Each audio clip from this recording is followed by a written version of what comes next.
Om Namo Bhagavate Vasudevaya Namaha. Welcome back to episode 4 of Life Lessons from Lord Vishnu.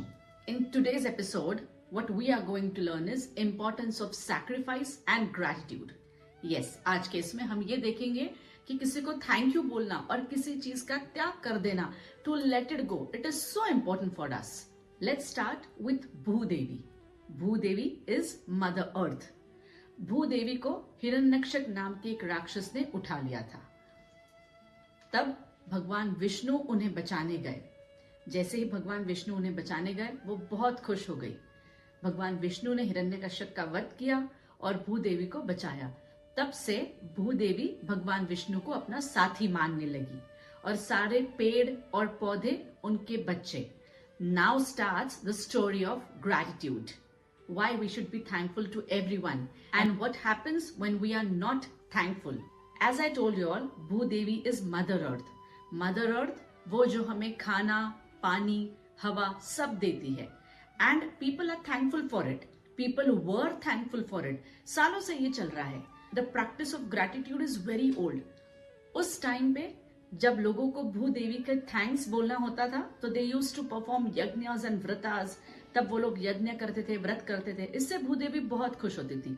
But कुछ लोग ऐसे थे जो सोचते थे कि ये तो उनका काम है, हमें खाना और जल देना, इसमें उन्हें थैंक यू बोलने की क्या जरूरत है. उसमें एक था वेना. वेना हमेशा सोचता था कि उसमें थैंक यू बोलने की क्या जरूरत है. और वेना के साथ उसके कुछ फॉलोअर्स थे. You know how people are. अगर कोई गलत का साथ दे रहा है, he always has a team of people who will persuade him कि यस हम तुम्हारे साथ है. There were few people like Vena who were in Vena's team, जो वेना की हाँ में हाँ मिलाते थे कि हाँ सही है, थैंक यू बोलने की क्या जरूरत है, ये तो भूदेवी का काम है. लेकिन सारे ऋषि मुनि हमेशा कहते थे कि तुम थैंक यू बोलो, तुम यज्ञ करो, तुम उनका तिरस्कार मत करो. बट नहीं, वेना ने तो माना ही नहीं. अब धीरे धीरे अकाल पड़ने लग गया. सब जगह खाने की कमी, पानी की कमी. लोगों को समझ में आने लग गया था कि भूदेवी अब नाराज हो रही है क्योंकि उनका अपमान हो रहा है. Even if there were two sets of people जो उन्हें रिस्पेक्ट दे रहे थे, एंड देयर वर फ्यू जो उन्हें रिस्पेक्ट नहीं दे रहे थे, but still she was upset. और ऐसा होता है ना कि when there are two people और when there are two teams, एक अच्छा कर रहा है और एक बुरा कर रहा है, बट द रेपरकशंस जो बुरा कर रहा है उसके अच्छे को भी भोगने पड़ते हैं. The same went in this story. तब किसी ने कहा कि भूदेवी को मनाना पड़ेगा. अब भूदेवी को मनाएं कैसे? फिर किसी ने बोला कि वेना जो उनका अपमान करता था, जो उनकी इज्जत नहीं करता था, उसके शरीर को रब करके आप एक इंसान बना सकते हो. उस इंसान को बनाओ और वो होगा जो भूदेवी को मान सम्मान से मनाएगा और वापस ले आएगा.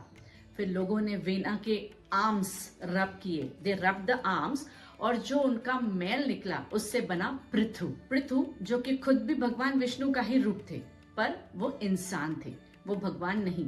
अब पृथु ने देखा कि कैसे हर तरफ लोग परेशान हैं, खाना नहीं है, जल नहीं है, भूदेवी नाराज है. तो उन्होंने सोचा कि भूदेवी को मनाएं. अब वो भूदेवी को मनाने गए तो भूदेवी तो मानने से रही. जब वो उनके पीछे दौड़े तो वो गाय का रूप लेके और आगे दौड़ी. जैसे ही पृथु ने अपना तीर कमान चलाने की कोशिश की, तब भूदेवी ने कहा रुक जाओ, अगर तुम मुझे मारोगे तो पूरी सृष्टि खत्म हो जाएगी. Yes, if you kill me everything will be destroyed. तब पृथु ने कहा कि नहीं, मुझे तुम्हें मारना नहीं है, मैं तो तुमसे माफी मांगना चाहता हूँ. मैं तो चाहता हूँ कि तुम हमें क्षमा कर दो, तुम इन सबको माफ कर दो, तुम वापस आ जाओ. भूदेवी ने कहा ये सब तो मेरा अपमान करते हैं, मैं इन्हें क्यों खाना खिलाऊं. See, here comes the practice of gratitude. No one was thankful to her, so that's why she was upset. उन्होंने कहा जब ये सब मेरा अपमान करते हैं तो मैं क्यों इनकी मदद करूं, मैं क्यों इन्हें खाना और जल दूं. तब पृथु ने कहा कि आज से मैं तुम्हारा रक्षक, मैं ध्यान रखूंगा कि तुम्हारा कोई अपमान नहीं करेगा, सब तुम्हारा मान करेंगे और कोई तुम्हें बुरा नहीं बोलेगा. तब जाके भूदेवी मानी और फिर से सारे लोगों को जल और अन्न मिला. अब एक युग खत्म हो गया. अब आया दूसरा युग, द्वापर. द्वापर युग में भूदेवी फिर से एक गाय का रूप लेके भगवान विष्णु के पास आई. उन्होंने कहा कि ये लोग मुझे मार डालेंगे, ये मुझ पे इतना बोझ डाल के मुझे परेशान कर देंगे. क्योंकि आप लोगों को पता है गाय को आप क्यों यूज करते हैं. We use cow for farming. तो उन्होंने कहा कि ये जो मनुष्य है ये मेरी पीठ तोड़ देंगे, ये मुझे मार डालेंगे, ये मुझसे इतना काम करवाते हैं खेतों में। तब भगवान विष्णु ने अपने सिर से 2 बाल निकाले, एक काला एक सफेद, और उन्होंने कहा ये 2 बाल मैं देवकी की गोद में रखूंगा। इन 2 बालों से 2 देवों का जन्म होगा, एक होगा बलदेव, एक होगा वासुदेव, जो जीवन भर तुम्हारी रक्षा करेंगे। But everyone knows the story of Vasudev उर्फ कृष्ण भगवान। ये बात तो सबको पता है कि कैसे देवकी के भाई को पता चल गया था, कंस को, कि देवकी के पेट से ही उन्हें जो मारने वाला है, वो जन्म लेने वाला है, वो है कृष्ण भगवान, और कैसे कंस देवकी के सारे बच्चों को मारने लग गए थे। But 7th and 8th child, that is Baldev and Vasudev, they were saved। जब सारे देवों ने देखा कि देवकी के सारे बच्चों की हत्या हो रही है, तो जब बलदेव, उनका 7वां पुत्र, 7th child, जब उनका बर्थ होने वाला था, तब देवों ने बलदेव को देवकी के कोख से निकाल के रोहिणी, जो कि वासुदेव की दूसरी बीवी थी, उनकी गोद में डाल दिया, और बस उनका वही जन्म हुआ। फिर आते हैं देव की पुत्र कृष्ण। इनकी स्टोरी तो सबको पता है, लोग इन्हें कितना प्यार करते हैं, इनका जन्म कैसे हुआ, इन्होंने शिशुपाल की हत्या कैसे की। But apart from this, what we are going to know today is how lord Krishna descend to Vaikuntha. भगवान कृष्ण वैकुंठ कैसे चले गए, ये आज हम इस कहानी से जानेंगे। Because the story behind sacrifice lies here. Sacrifice का जो हमारा लेसन है वो इस स्टोरी से ही हमें मिलता है। As we all know, Kauravas were defeated in Mahabharata and their mother Gandhari, she had cursed Krishna. Kauravas की डिफीट होने के बाद उनकी माँ गांधारी ने कृष्णा को श्राप दिया कि जैसे तुमने मेरा वंशज खत्म कर दिया है, वैसे ही तुम भी तुम्हारी आंखों के सामने तुम्हारा वंश खत्म हुए देखोगे, और तुम्हारी मृत्यु भी एक सामान्य जानवर के जैसी होगी। ये श्राप गांधारी ने कृष्ण भगवान को दिया। सालों बाद गांधारी का श्राप सच हुआ। कृष्ण के जो डिसेंडेंट्स थे, हिज डिसेंडेंट्स, उनके जो वंशज थे, वो आपस में लड़ने लग गए। प्रलय आया, द्वारका नगरी डूब गई, और कृष्ण भगवान थक हार के एक पेड़ के नीचे बैठे थे। तभी एक राजा ने उनके पैरों पे जहरीला तीर मार दिया, because he thought it was a ear of a deer. उन्हें लगा था ये हिरन का कान है, तो उन्होंने उनके पैरों पे एक जहरीला तीर मार दिया, और बस कृष्ण भगवान वैकुंठ पधार गए। अब जैसे ही वो तीर लगा और कृष्ण भगवान जाने लगे, तब लोग, सारे गोपी और सारे ग्वाला, सब रोने लग गए।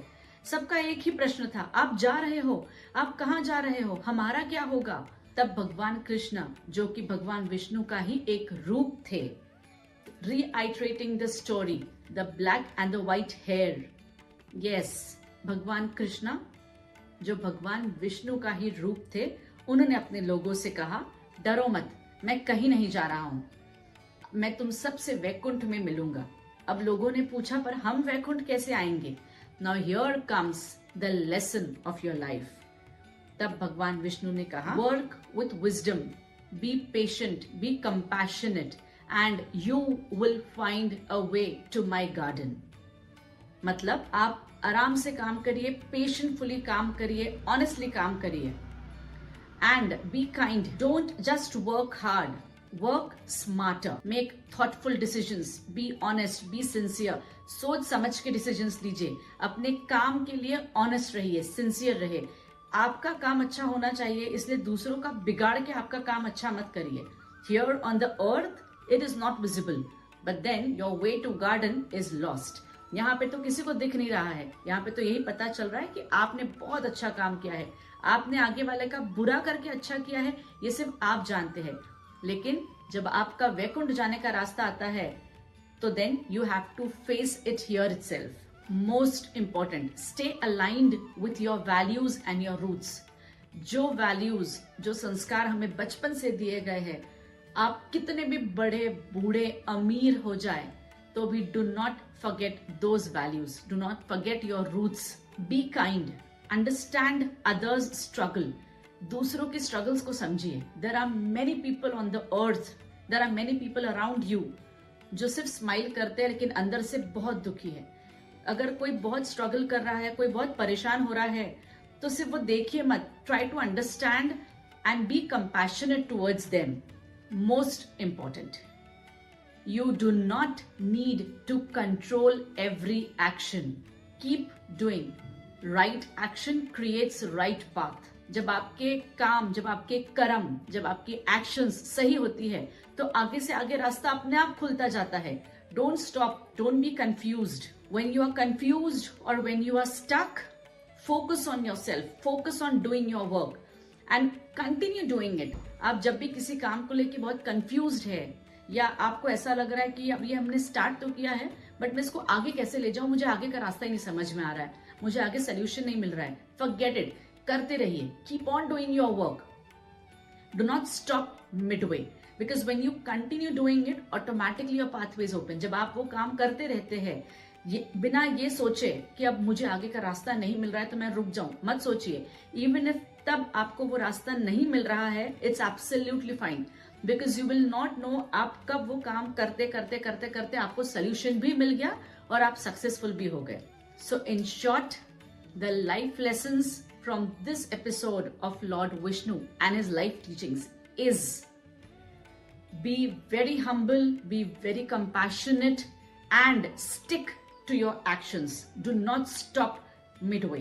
आपको चाहे कितना भी कंफ्यूजन हो रहा हो, आगे रास्ता नहीं दिख रहा हो, तो भी मत रुकिए. Keep on doing your work. Do not try to control everything. सब अपने फ्लो में होता रहेगा. Let go with the flow. This is what lord Vishnu wants to say. Because आप जब उस फ्लो के साथ खुद को ले जाते हैं तो यू नेवर नो, आपने जो एक्सपेक्ट किया है उससे भी ज्यादा बड़ा आपको मिलता है. Because those are miracles, those are surprises. ओम नमो भगवते वासुदेवाय नमः.